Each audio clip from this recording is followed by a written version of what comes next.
Hello everyone. Now the most important topic of this particular chapter is method of pricing.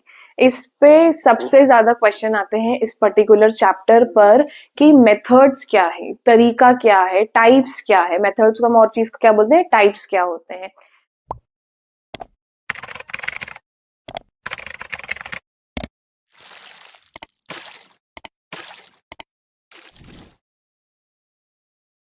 Now पहला आता है demand oriented pricing. Demand oriented pricing का मतलब पहली चीज, जब डिमांड आपके माइंड में आ रहा है तो आप उसको डायरेक्ट लिंक कर दो लॉ ऑफ डिमांड से। अब लॉ ऑफ डिमांड क्या कहता है कि जब प्राइस बढ़ी हुई है तो डिमांड कम है, और जब प्राइस कम है तो डिमांड क्या हो जाती है, ज्यादा। ये तो लॉ ऑफ रूल है। तो ये जो हम लॉ ऑफ डिमांड और डिमांड ओरिएंटेड जब प्राइसिंग के बाद में बात करते हैं तो हम यहाँ पे किसके बारे में बात करेंगे, कस्टमर पर्सपेक्टिव के बारे में बात करेंगे कि भाई कस्टमर क्या चाहता है। पहला है परसीव वैल्यू प्राइसिंग। परसीव मतलब कि मैं क्या परसीव करना चाहती हूँ, मैं क्या चाहती हूँ कि भाई मेरे को अगर चाय पीनी है तो मैं चाय सुट्टा बार से 10 रुपए की भी पी लूंगी, अगर मुझे चाय पीनी है तो मैं रेडिसन की भी पी लूंगी। So that means it is up to me कि व्हाट इज माय चॉइस, कि कस्टमर क्या चाहते हैं। प्रोडक्ट्स तो अवेलेबल है ही से कि वो पॉपकॉर्न उसको 200 रुपए की बकेट पीवीआर से लेनी है कि उसको स्ट्रीट से 10 रुपए का एक पैकेट लेना है। So that means that is about the customer, की कस्टमर को क्या क्वालिटी खाना है, क्वांटिटी खाना है, क्या प्राइस पे खाना है। तो इस पर्टिकुलर प्राइसिंग को हम क्या बोलते हैं, परसीव वैल्यू प्राइसिंग। भले आप कॉफी की ले लो, चाहे आपको स्टारबक्स की पीना है, कि आपको सीसीडी की पीना है, कि आपको ढाबा की पीना है। So that is known as perceive, कि कस्टमर क्या परसीव करना चाहता है, कस्टमर की क्या चॉइस है, कस्टमर का क्या प्रेफरेंस है कि उसको पैसे वेस्ट करना है या उसको स्टैंडर्डाइजेशन दिखाना है, राइट। नेक्स्ट हमारा जो हम बात करते हैं डिफरेंशियल प्राइसिंग। डिफरेंशियल प्राइसिंग के हम जब भी बात करते हैं हम बात कर रहे हैं सिचुएशन के हिसाब से, कि क्या सिचुएशंस है उसके हिसाब से रेट लगता है।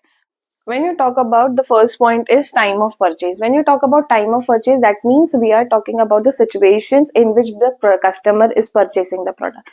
जैसे अगर आप सब्जियां सुबह लेने जाओगे तो वो आपको कॉस्टली मिलेगी, वही सेम वेजिटेबल आप अगर रात को लेने जाओगे तो वो आपको क्या मिलेगी, सस्ती मिलेगी। सिमिलरली कैब सर्विसेज, बारिश के टाइम पे उसकी प्राइसेस एकदम हाई हो जाती है कि सामने वाला भैया खुद बोलते थे अगर मैं यहाँ से यहाँ आपको छोड़ रहा हूँ तो मैं 100 रुपए एक्स्ट्रा लूंगा क्योंकि बारिश पड़ रही।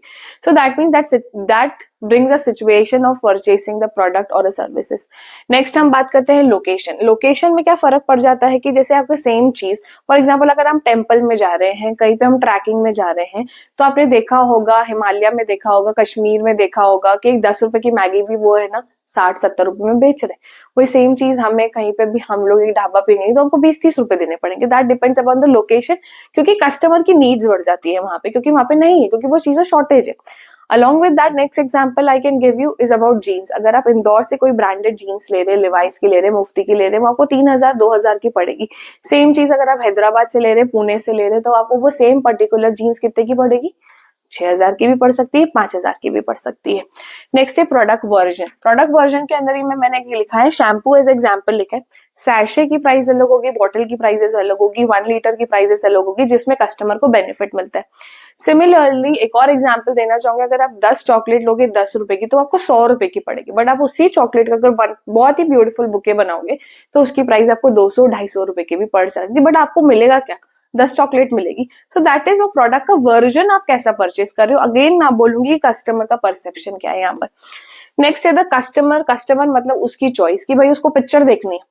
अगर वो नीचे बैठ के देखेगा तो प्राइस कम होगी, बट वहां पे बैठेगा तो प्राइस डिफरेंट होगी। लॉन्च में देखेगा तो प्राइसेस विल बी डिफरेंट, अगर वो ओपन थिएटर में देखेगा तो prices will be different. Bargaining ability, the more you bargain the less will be the price. अगर आप सरोजनी जाएंगे तो आपको पता चलेगा कि कितनी बार्गेनिंग एबिलिटी से आपको 1,000 रुपए की चीज आपको 200 रुपए में भी अवेलेबल हो सकती है। Level of knowledge. Level of knowledge मतलब व्हेन वी आर ट्रैवलिंग तो हम पूरी आइटिनरी पढ़ते हैं। आइटिनरी में हमें पता चलता है कि इस पर्टिकुलर चीज जगह पे ये अवेलेबल है, वरना आपको कोई भी बेवकूफ बना सकता है। Is that thing clear. Next है अवेलेबिलिटी ऑफ द प्रोडक्ट। जैसे एक टाइम था एमआई का फोन और वन प्लस का फोन की जो प्राइसिंग होती थी वो अमेजोन पे हम बुक करते थे। अमेजोन पे हम जब बुक करते थे दैट मीन्स कि हमें अर्ली बुकिंग उसको करनी पड़ती थी, फिर लोग उसको क्या करते थे, महंगे में बेचते थे। सो दैट मीन्स क्योंकि शॉर्टेज है ना मार्केट में। सेम चीज ट्रेस से मैंने किया था। Next is skimming pricing. Skimming pricing का मतलब ये होता है कि जब प्रोडक्ट मार्केट में आता है तो प्राइस क्या होती है, बढ़ी हुई रहती है, क्योंकि वो अपनी ऐसी यूएसपी लेकर आता है जो कोई भी नहीं बेच रहा है। Best example I can give you is iPhone. Next है पेनिट्रेशन, और उसके बाद जब वो नया प्रोडक्ट लेकर आएगा तो प्राइस डिक्रीज हो जाएगी। जैसे आईफोन 16 आएगा तो आईफोन 15 की प्राइस बढ़ जाएगी, 14 की और बढ़ जाएगी, और 12 तो और 13 मिलना बंद हो जाएगा। नेक्स्ट है पेनिट्रेशन। पेनिट्रेशन में इनिशियली प्राइस क्या होती है, कम होती है, लेटर ऑन जब उसकी गुडविल बढ़ जाती है तो प्राइस क्या हो जाएगी, बढ़ जाएगी। जैसे for example Jio, Oppo, Vivo, right. क्योंकि अगर हम देख सकते हैं जियो ने 2 साल अपनी इंटरनेट सर्विसेज फ्री में दी थी, बट आज उसकी प्राइसेस हम सब भी जानते हैं कि वो एयरटेल से कॉम्पिटर कर रहा है। Yes, now the next is cost oriented pricing. जब हम कॉस्ट ओरिएंटेड के बारे में बात करते हैं, हम प्रोडक्ट की प्राइस के बारे में बात, पहला आता है cost plus pricing. Cost plus pricing बहुत सिंपल होता है और बहुत ही बेसिक मेथड है ये। उसमें मतलब ये होता है कि कस्टमर के जितनी भी टोटल कॉस्ट लगती है प्लस उस पे हम अपना मार्जिन डाल देते हैं। मार्जिन मतलब कि भाई मेरा प्रॉफिट। फॉर एग्जाम्पल अगर एक मैं टी केक बना रही हूँ तो टी केक बनाने के लिए मेरे को 200 रुपए लग रहे हैं, प्लस 80 रुपए में अपना प्रॉफिट भेजूंगी तो मेरे प्रोडक्ट की प्राइस एक कस्टमर को कितने की पड़ेगी, 280।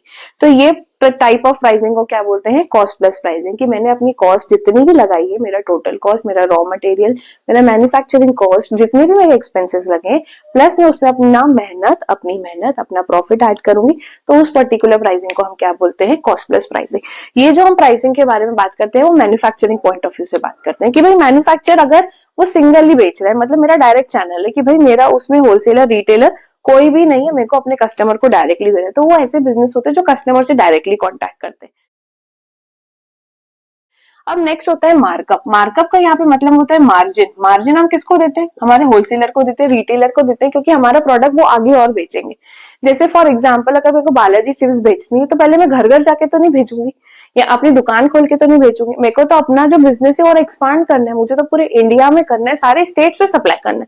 तो इसलिए मुझे इसमें एजेंट भी लगेगा, इसमें डिस्ट्रीब्यूटर भी लगेगा, होलसेलर भी लगेगा, रिटेलर भी रखेगा, फिर अल्टीमेट कस्टमर को मिलेगा। तो मैंने प्राइस सेट कर ली कि भाई 10 रुपए की चिप्स मिल रही है तो एक मैन्युफैक्चरर को 6 रुपए की पड़ी होगी, होलसेलर को वो 2 रुपए देगा, रिटेलर को वो 2 रुपए रख रहा है फॉर एग्जाम्पल, ये 1.5 रुपए रख रहा है, जो भी उनका सेटअप होता है। तो ये टू जो है, ये जो है वो मार्जिन होता है, ये परसेंटेज होता है कि कितना प्रॉफिट हमें होलसेलर, रिटेलर और एजेंट को दे रहे हैं। नेक्स्ट होता है break even pricing. Break even pricing एक ऐसी सिचुएशन होती है जो उसको बोलते हैं हम no profit equals to no loss. It is a kind of a situation where हमने ना तो प्रॉफिट कमाया है ना हमने लॉस कमाया है या ना लॉस हमें सफर किया है, तो हम एक ऐसी सिचुएशन में, राइट। सो इसका एक फॉर्मूला होता है, बीपी का एक फॉर्मूला होता है that says BP equals to total FC fix cost upon SP minus VC, selling price minus variable cost. ये 1 मार्क के क्वेश्चन में आ सकता है एमसीक्यू के फॉर्म में। आपको ये सारी वैल्यू दी रहेगी, टोटल फिक्स कॉस्ट की, सेलिंग प्राइस की, वेरिएबल की। अगर आपको कंफ्यूजन होता है सेलिंग प्राइस और वेरिएबल कॉस्ट, आप सिंपल सा बड़े में से छोटे को माइनस कर देना। एक और चीज यहाँ पे कॉन्ट्रीब्यूशन मार्जिन, इसका मतलब ये होता है, कंट्रीब्यूशन मार्जिन का फॉर्मूला होता है एसपी माइनस वीसी। ये 1 मार्क में आ सकता है। नेक्स्ट हमारी प्राइसिंग आती है कंपटीशन ओरिएंटेड प्राइसिंग। उसको हम एक और चीज बोलते हैं मार्केट ड्रिवन प्राइसिंग। बच्चे कंफ्यूजन हो जाते हैं कि कंपटीशन ओरिएंटेड क्या है, मार्केट ड्रिवन क्या है, दोनों की दोनों एक ही चीज होती है। पहला आता है गोइंग रेट। गोइंग रेट का मतलब ये हो रहा है जो मार्केट में रेट चल रहा है, इसको हम एक और चीज बोलते हैं, ये मैंने बहुत बार सैंपल पेपर में देखा है, उसको हम एक और बार बोलते हैं फॉलो लीडर। कि भाई जो मेरा लीडर है, जो मेरा कॉम्पिटिटर है, मैं आंख नाक मुंह बंद करके वो जो प्राइस रख रहा है मैं भी रखूंगा। चिप्स बालाजी तो सारे लोग 10-10 रुपए में दे रहे हैं। देन आपको पता है कि पार्ले जी 5 रुपए में मिले, लोगों का माइंडसेट है कि बिस्किट 5 रुपए में मिलता है, 10 रुपए में मिलता है, मारीगोल्ड मिलता है, हाइड एंड सीक भले वो 4 बिस्किट दे रहा है बट मिलेगा मिलेगा आपको, बॉन बॉन 4 बिस्किट देगा बट मिलेगा मिलेगा। क्यों? क्योंकि कस्टमर का माइंडसेट है कि भाई ₹10 में मिलेगा।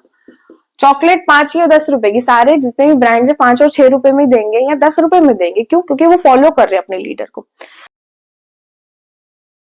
अब सील बिट प्राइसिंग का मतलब ये होता है कि मेरे जितने भी कॉम्पिटिटर्स हैं मैं सबको एनालिसिस करके फिर एक प्राइस रखता हूँ। इसका बेस्ट एग्जाम्पल मैं दे सकती हूँ नथिंग फोन। अब नथिंग फोन जो आया है वो मार्केट में 35,000 रुपीज का है। ऐसा क्यों? क्योंकि उसने मार्केट को स्टडी किया कि भाई वन प्लस कितने में दे रहा है, ओप्पो कितने में दे रहा है, वीवो कितने में दे रहा है, कि भाई ये ऑलरेडी ब्रांड इतने बन गए तो मेरा फोन कौन खरीदेगा, उसने प्राइस क्या रख ली 35,000। और अगर आपने देखा होगा नथिंग फोन कोई भी एक गर्ल नहीं चलाती, कोई एक वुमन नहीं चलाती, वो हमेशा एक मेल चलाता है। क्यों? क्योंकि उसकी डिजाइन वैसी करी है, उसकी टेक्निक्स ऐसी बनाई है, राइट। नेक्स्ट आती है डिस्क्रिमिनेटरी। डिस्क्रिमिनेटरी हम बोलते बायसनेस, लड़का लड़की भाई बहन में डिस्क्रिमिनेशन होता है। सेम चीज प्राइजेस में भी होती है, उसकी कैटेगरीज है जो कि डिफरेंशियल प्राइसिंग जो हमने पहले पढ़ी थी उससे थोड़ी सी सिमिलर है। पहला है customer segment, ST, SC, OBC, general. ये कैटेगरी होती है जिसके कारण में किसी को स्कॉलरशिप्स भी मिलती है, किसी को डिस्क्रिमिनेशन भी होता है कॉलेजेस में। कोटा, सिंधी कोटा, गुजरात में गुजराती कोटा। सो हर एक चीज का, क्रिश्चियनिटी जैसे जेवियर कॉलेज में क्रिश्चियन लोगों को कोटा मिलता है, राइट। तो उस हिसाब से प्राइसिंग में चेंजेस आता ही आता है, फीस में चेंजेस आता ही आता है। प्रोडक्ट फॉर्म वही चीज, 2 रुपए की चीज, शैम्पू सैशे जो मैंने आपको एग्जाम्पल दिया था। लोकेशन आपको मैंने बताया था, अगर जीन्स वाला फैक्टर ले सकते हैं। टाइम डिस्क्रिमिनेशन सेम, अगर आप सब्जी सुबह ले रहे हैं शाम को ले रहे हैं that is different. Image discrimination same चीज, अगर 10 रुपए की चीज आप 10 रुपए की चीज अगर आप 100 ले रहे हैं, या चॉकलेट्स आप 10 ले रहे हैं 10 वाली, उसको बुके फॉर्म में ले रहे हैं, सो that is a point of difference. Next and the last is value based pricing. जब हम बात करते हैं वैल्यू बेस्ड प्राइसिंग का, तो यहाँ पे हम क्वालिटी प्रिफर करते हैं, प्राइस सेकेंडरी बन जाता है। बच्चे बहुत कंफ्यूज होते हैं कि जो परसीव वैल्यू प्राइसिंग लिखा है बुक में और जो वैल्यू बेस्ड प्राइसिंग लिखा है बुक में वो सेम डेफिनेशन लिखी, बट बेसिक डिफरेंस यही है कि जब हम वैल्यू बेस्ड के बारे में बात करते हैं तो मैं क्वालिटी के बारे में बात करती हूँ। आज नाइकी भी दे रहा है बट बच्चे जॉर्डन का शूज खरीदते हैं जिसकी स्टार्टिंग रेंज 25,000 रुपए।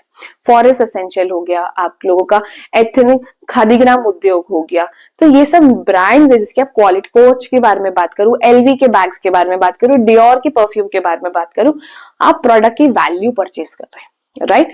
बट परसीव वैल्यू में हम क्या करते हैं, प्राइस हमारी प्राइमरी होती है और क्वालिटी और क्वांटिटी सेकेंडरी बन जाता है। Is that thing clear?